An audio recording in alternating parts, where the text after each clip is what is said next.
A very good morning and welcome back to my channel which is Teacher Cool. यहाँ पे हम कर रहे हैं बीएससी का फिजिक्स का syllabus and we are doing the syllabus for the second semester. First semester के अंदर हमने क्लासिकल मैकेनिक्स के साथ डील किया था, जिसके अंदर हमने हर चीज़ को एक जनरलाइज्ड इक्वेशन या जनरलाइज्ड फॉर्म के अंदर डिफाइन किया था, सो दैट आगे चल के हमें वो काम दोबारा से ना कर पाए। इसीलिए आगे जाके सेकेंड सेमेस्टर के अंदर फर्स्ट यूनिट के अंदर we did the properties of matter का part, Young's modulus, modulus of rigidity, shear modulus, cantilever, beams and loading, जो भी हमारे कंस्ट्रेंट्स हैं उनको अप्लाई करना एंड उनकी टर्म्स में इलास्टिक कांस्टेंट्स के रिलेशंस वगैरह निकालना। Now since we are done with all of these ground work, will start with the next unit which is kinetic theory of gases. Now kinetic theory of gases कि क्या क्या assumptions हैं, क्यों हमें वो उसकी ज़रूरत पड़ी है आज के लेक्चर के अंदर या आने वाले कुछ लेक्चर्स के अंदर हम इसी यूनिट के बारे में पढ़ेंगे, इसी के बारे में जानेंगे। तो आइए स्टार्ट करते हैं। So the topic or the unit is kinetic theory of gases. Kinetic theory of gases क्यों नाम दिया गया? क्योंकि now we'll be dealing with gas molecules.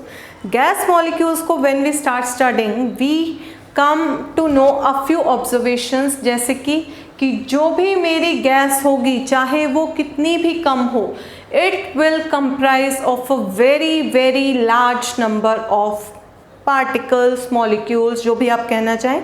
एक छोटे से पार्ट के अंदर भी बहुत बड़ा नंबर होगा उन मॉलिक्यूल्स का जिन्हें हमें स्टडी करना है। Now you must be thinking कि मैम ने आज पहले ही क्यों लिख दिया है। द रीज़न बीइंग कि ये लिखने में जितना टाइम वेस्ट होगा उससे बेटर है आई एक्सप्लेन डायरेक्टली एंड उस लिखने के टाइम को भी मैं एक्सप्लेनेशन में ही कंट्रीब्यूट करूँ। Derivations will do hand by hand, लेकिन ये चीज़ सिर्फ लिखने का था, that's why I have already written. Now coming back to the topic, kinetic theory के अंदर will deal everything in terms of large number of particles. किन पार्टिकल्स को? वो particles which are very very small in size, very small in size. ठीक है, small in size से क्या मतलब है? They will be the molecules. Now molecules जो मैंने यहाँ पे लिखा है, these particles will be molecules. Why molecules? Because molecule जो है it is the smallest unit of anything such that, why I am telling molecules and not atoms, because you all be saying कि ma'am atoms होता है, atoms भी होता है, but यहाँ पे मॉलिक्यूल्स क्यों लेंगे? Because molecule is the smallest unit जो कैन एग्जिस्ट इंडिपेंडेंटली, जो एटम नहीं कर सकता, plus it retains the properties of parent substance का, नॉट एलिमेंट का। मॉलिक्यूल जो है, जैसे वाटर का जो मॉलिक्यूल होगा H2O, it can exist independently and water की जितनी भी प्रॉपर्टीज हैं उन सबको भी ये रिटेन करता है।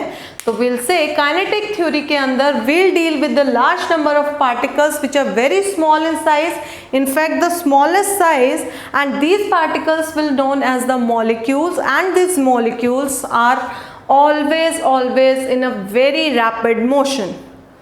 रैपिड मोशन के अंदर ये हमेशा रहते हैं, बिकॉज बीइंग सो स्मॉल, बहुत कम टेम्परेचर के ऊपर भी they have a very high kinetic energy, due to which they are always in zigzag motion.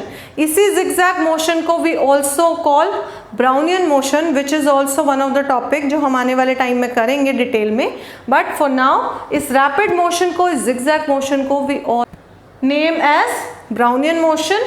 Now since they are always in motion, इनकी जो भी वेलोसिटीज़ है with which they are moving, these velocities will be proportional to the temperature जितना भी मेरे molecule का, जितना भी मेरे सब्सटेंस का टेम्परेचर होगा, उसके विद रिस्पेक्ट में मेरे जो पार्टिकल्स हैं, जो मॉलिक्यूल्स हैं, उनकी कुछ स्पीड रहेगी।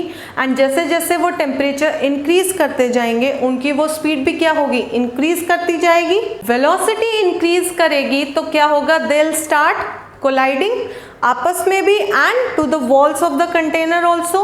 उसके कारण क्या होगा, जहां पे भी वो कोलाइड करेंगे, we are saying these are very small particles, तो विल से कि इनकी जो भी कोलिजन होगी that should be perfectly elastic, so that उनकी कोई भी एनर्जी जो है वो सिस्टम के बाहर नहीं जाएगी, आपस में ही रिडिस्ट्रीब्यूट होगी।